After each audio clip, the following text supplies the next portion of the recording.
Pemirsa, Presiden Joko Widodo meminta perusahaan memberlakukan kembali kerja dari rumah atau work from home menyusul lonjakan kasus COVID-19 varian Omikron dalam 10 hari terakhir. Kasus COVID-19 harian menembus lebih dari 1.300 orang dan setengahnya berada di DKI Jakarta. Kasus harian COVID-19 terus meningkat, diduga akibat sebaran varian Omikron ke beberapa daerah. Dalam 5 hari terakhir, kasus COVID-19 selalu berada di atas 700 orang. Pada 15 Januari lalu, kasus COVID-19 menembus 1.000 orang per hari. Bahkan pada Selasa kemarin, kasus COVID-19 menembus lebih dari 1.300 orang dalam sehari. 3 wilayah dengan sebaran kasus tertinggi masih didominasi DKI Jakarta sebanyak 670 kasus atau setengah dari total kasus COVID-19. Disusul Jawa Barat dan Banten. Kenaikan kasus COVID-19 juga membuat keterisian tempat tidur di Rumah Sakit Darurat Wisma Atlet terus meningkat. Per 17 Januari lalu, pasien dirawat dan karantina mencapai lebih dari 2.500 orang atau 42% dari kapasitas. Jumlah tersebut jauh melonjak dibandingkan awal Desember lalu yang hanya sekitar 150 pasien. Presiden Joko Widodo meminta masyarakat waspada dengan lonjakan kasus COVID-19 saat ini. Masyarakat diminta menjauhi keramaian. Perusahaan juga diminta memberlakukan kembali kerja dari rumah atau work from home. Dan saudara-saudara sekalian tidak memiliki keperluan mendesak, sebaiknya mengurangi kegiatan di pusat-pusat keramaian. Dan untuk mereka yang bisa bekerja dari rumah, work from home, lakukanlah kerja dari rumah. Dan saya juga meminta untuk tidak bepergian ke luar negeri jika tidak ada urusan yang penting dan mendesak. Presiden juga meminta masyarakat yang sudah memenuhi syarat vaksin dosis 3 untuk segera mendatangi sentra-sentra vaksin untuk mendapatkan vaksinasi booster. Dari Jakarta, Tim Liputan iNews melaporkan. Pemirsa, meski larangan WNA dari 14 negara terkonfirmasi COVID varian Omikron masuk ke Indonesia telah dihapuskan, hingga kini belum nampak adanya peningkatan jumlah penumpang di Bandara Internasional Soekarno-Hatta. Imigrasi kelas 1 khusus Soekarno-Hatta sejak awal Januari mencatat puluhan WNA ditolak masuk ke Indonesia.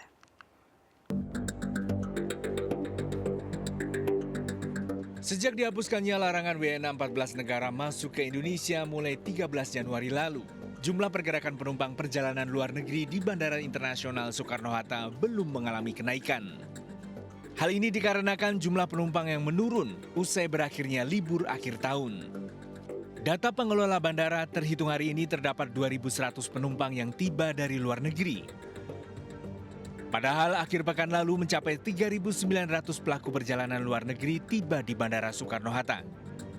Dibebaskannya WNA masuk ke Indonesia dikarenakan pertimbangan pemerintah, wabah virus corona varian Omikron sudah terkonfirmasi di 150 negara. Sehingga pemerintah menghapus larangan WNA 14 negara masuk ke Indonesia. Namun begitu, pemerintah akan memperketat protokol kesehatan dan dokumen keimigrasian bagi para pelaku perjalanan luar negeri. Data Kabid Tikim Imigrasi Bandara Soekarno-Hatta, pihaknya telah melakukan penolakan 63 warga negara asing dengan 5 negara terbanyak yakni Inggris, Prancis, Nigeria, Bangladesh, dan Filipina. 21 warga negara asing diantaranya ditolak masuk lantaran pernah tinggal dan mengunjungi 14 negara yang saat itu dilarang pemerintah Indonesia. Secara umum belum terlalu signifikan kenaikannya, tentunya kami akan terus mengevaluasi terkait dengan peningkatan perlintasan. Sedangkan penolakan yang dilakukan oleh kantor imigrasi kelas 1 khusus Soekarno-Hatta sebanyak 63 warga negara asing.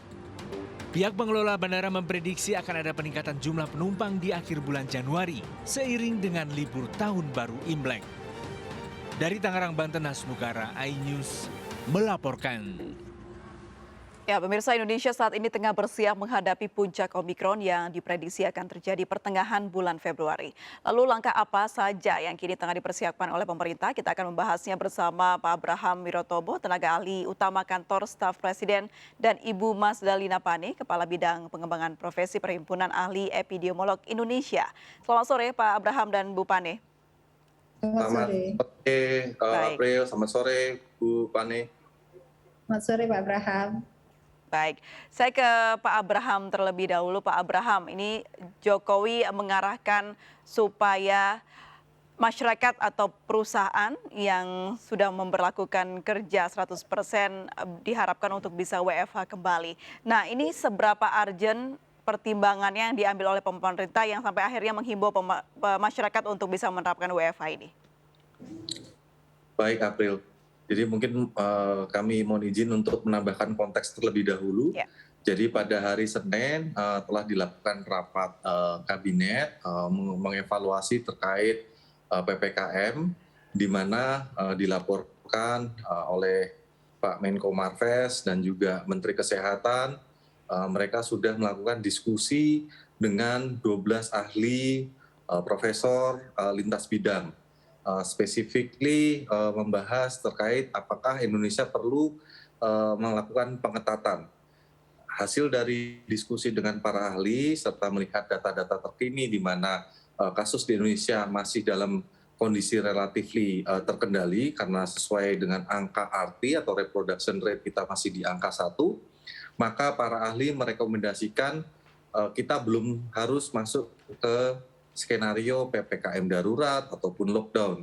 Hanya saja mengantisipasi bahwa penyebaran Omikron ini lebih cepat dibandingkan Delta, maka evaluasi level PPKM tiap daerah yang biasanya per 2 minggu, kita geser menjadi setiap 1 minggu.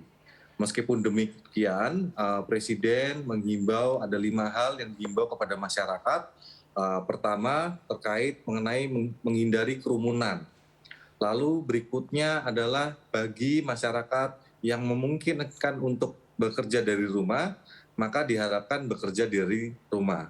Lalu yang ketiga, bagi masyarakat yang tidak harus keluar negeri, maka diharapkan untuk menghindari terlebih dahulu untuk pergi ke luar negeri. Lalu yang ketiga, tidak bosan-bosan, Bapak Presiden mengingatkan kepada masyarakat terkait penggunaan masker, mencuci tangan, serta menjaga jarak. Dan yang kelima, yang terakhir adalah vaksinasi. Bagaimanapun juga vaksinasi ini bisa melindungi rakyat agar apabila sampai tertular oleh COVID, maka tidak sampai sakit yang berat, harapannya lebih gejalanya ringan, bahkan tanpa gejala. Mengenai kesiapan tersendiri, Bapak Presiden sangat amat detail mengecek persiapan untuk bed, oksigen, obat-obatan, kesiapan nakes, TNI Polri, serta Satgas, ini semuanya dicek oleh Bapak Presiden. Dan pemerintah optimis bahwa dengan segala kesiapan yang ada, maka kita bisa melalui gelombang Omikron ini dengan baik. Karena kita sudah punya pengalaman bagaimana kita melewati gelombang yang pertama, serta yang gelombang yang kedua, dan Indonesia bahkan termasuk sebagai negara yang dipandang cukup berhasil dalam hal penanganan pandemi ini, dan ini diakui oleh lembaga internasional maupun dari negara-negara tetangga kita.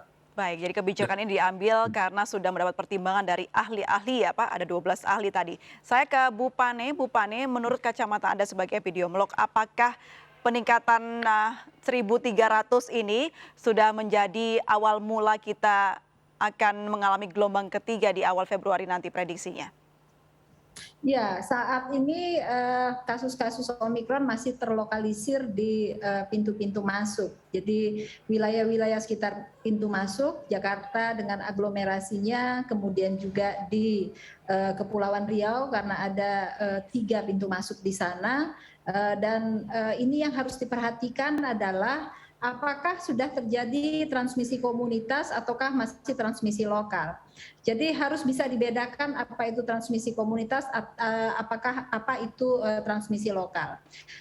Apakah ini awal dari dimulainya puncak? Kami sebenarnya belum bisa memprediksi kapan puncaknya akan terjadi. Perhitungan puncak tidaklah seperti perhitungan matematika atau statistika. Prediksi puncak itu sangat tergantung kepada intervensi yang dilakukan, apakah itu cukup efektif atau tidak. Dan yang kedua, sebaran. Jadi distribusi Omikron itu yang kemudian akan kita lihat apakah akan menimbulkan peningkatan eksponensial atau tidak. Termasuk mobilitas dan aktivitas masyarakat juga, Bu? Ya, dulu mobilitas itu para ahli yang membackup pemerintah untuk itu selalu bicara tentang mobilitas. Mobilitas itu sebenarnya tidak head to head terhadap peningkatan kasus. Kami bersyukur akhir-akhir ini tidak lagi bicara mobilitas, sudah berganti kepada pintu masuk. Padahal 6-8 bulan lalu kita kalau bicara pintu masuk nggak ada satupun ahli yang bicara tentang pentingnya menjaga pintu masuk. Tapi saat ini yang beredar adalah transmisi lokal yang banyak terjadi, Ibu, di Jakarta. Ada perbedaan antara transmisi lokal dengan transmisi komunitas. Transmisi lokal itu masih ada appealing atau masih ada hubungan dengan kasus-kasus impor atau kita sebut kasus-kasus sporadik. Tapi kalau transmisi komunitas itu ada kasus yang Omikron tetapi kemudian tidak punya link kasus terhadap kasus-kasus pada transmisi sporadik. Nah, jadi ini yang harus bisa diukur berapa besarnya transmisi komunitas dibanding transmisi lokal yang terjadi. Kalaupun yang terinfeksi ini bukanlah seseorang yang pernah ke luar negeri, tapi selama dia masih ada link kontak dengan import cases, maka dia masih kita sebut sebagai kasus lokal. Dan kalau itu masih bisa di containment, itu sebenarnya tidak terlalu berbahaya. Ini kami terus menganalisis berapa besar sebenarnya risiko untuk transmisi komunitas. Berarti tolak ukurnya bukan lagi mobilitas atau aktivitas masyarakat ya, Ibu ya? Saya tidak pernah itu mengukur peningkatan kasus dengan mobilitas ya. Kalau distribusi ya, penyebaran bahkan satu kasus saja Omikron itu sudah bisa bikin satu negara kacau balau, nggak perlu rame-rame bermobilitas. Baik, saya kembali ke Pak Abraham. Pak Abraham, semenjak Presiden menghimbau kepada masyarakat untuk perusahaan memberlakukan lagi WFH. Namun yang kita lihat beberapa hari ini masih padat sekali Jakarta, bahkan macet sekali. Nah, apakah kedepannya akan diberlakukan penindakan atau tidak, Pak Abraham? Jadi pemerintah atas juga berkonsultasi dengan para ahli, termasuk juga dengan WHO, sudah memiliki formula. Formula ini adalah bagaimana kita menentukan level PPKM atau seberapa ketat pengetatan dari aktivitas masyarakat. Jadi yang kita ukur dalam menentukan level PPKM itu tidak hanya angka kasus, namun juga ada angka testing, angka tracing, angka kematian, tingkat bor, sehingga apabila memang ada peningkatan dari asesmen tersebut, maka pembatasan dari aktivitas masyarakat akan kita perketat. Tapi jangan sampai misalnya masih ada daerah yang angka kasusnya masih 0, harus kita perketat. Itu kan tidak mungkin. Jadi lebih baik memang kita perketat daerah-daerah yang level assessment PPKM-nya sudah meningkat. Dan betul sekali tadi apa yang disampaikan oleh Bu Pane mengenai pentingnya menjaga pintu masuk dan pintu keluar Indonesia. Sebagaimana mungkin diketahui oleh masyarakat, Indonesia termasuk negara yang belakangan dalam kemasukan Omikron. Jadi dari 130-an negara yang sudah masuk kedapatan Omikron, Indonesia mungkin di angka 100-an.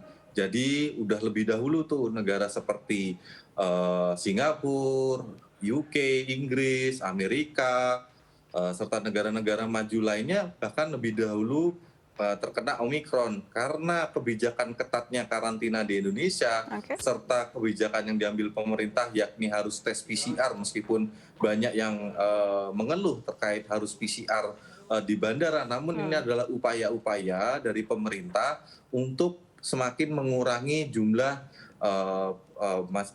pendatang luar negeri yang ternyata membawa Omikron dan itu membuahkan hasil. Jadi kita termasuk yang belakangan terkena Omikron dibandingkan dengan negara-negara lain. Baik, saya kembali ke Bu Pane. Bu Pane, kalau tadi diutarakan bukan lagi mobilitas yang harus dijadikan tolak ukur, tapi distribusi sebaran Omikron ini. Lalu apa upaya yang bisa sangat efektif untuk bisa mengantisipasi adanya lonjakan yang diperkirakan terjadi di awal Februari nanti? Tapi jangan dijawab dulu Bu Pane, kita harus jeda terlebih dahulu. Tetap bersama kami di MNC News, pemirsa.